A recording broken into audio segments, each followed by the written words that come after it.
So met ander woorde, die antichrist gaan die swart paus wees, die Romeinse keiser. Wie het geregeer in die tyd van Joshua?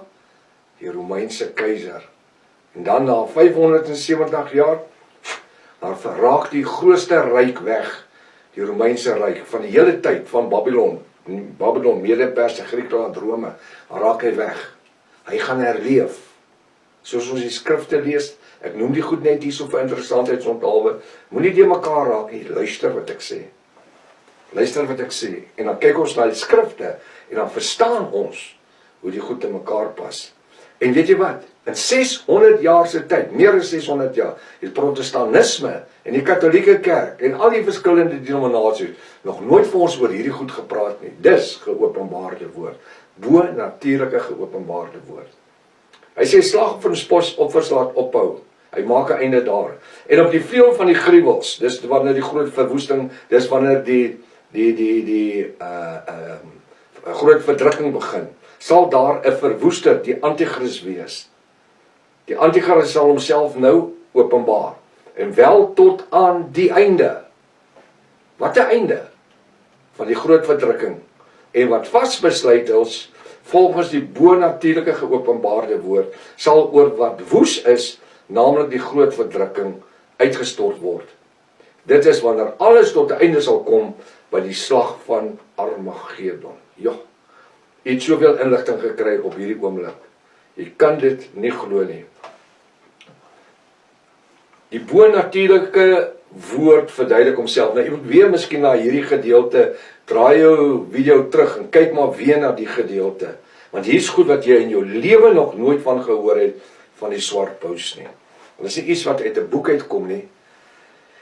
Een van die pastore, pastoor George Wilkin, het so 'n paar maande gelede, dat hy eendag met my gepraat oor wie, want kyk, ek preek oor die swart paus al vir baie, baie jare.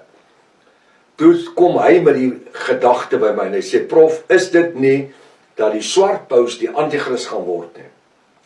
En ek het dadelik gesê nee, soos in onmiddellik, nee. Maar soos die tyd aangegaan het en die Ruach met my besig was en ek begin navorsing doen het, na 'n paar weke of 'n maand of 2, toe het ek vir hom geskakel, toe sê ek, pastoor George, jy spot ongewees. Jy sien, die ding is, dit gaan nie Hannes Redling, hy moet dit uitgevind het nie. Die Bybel sê, ek openbaar my aan wie ek wil. Ons gaan meer oor dit praat, wanneer ons kyk na is dit die swart paus of die wit paus, jy moet dit volg. Die bo-natuurlike woord verduidelik homself. 2 Tessalonisense 2 vers 1 tot 17. Nou, wat moet ons verduidelik? Wat gaan ek nou aan u verduidelik? 2 Tessalonisense 2 vers 1 tot 17. Ek gaan al 17 versies deurstap. U moet my verdra, ons kan nie deur die goed jaag nie. Hierdie is die verskil tussen lewe en dood.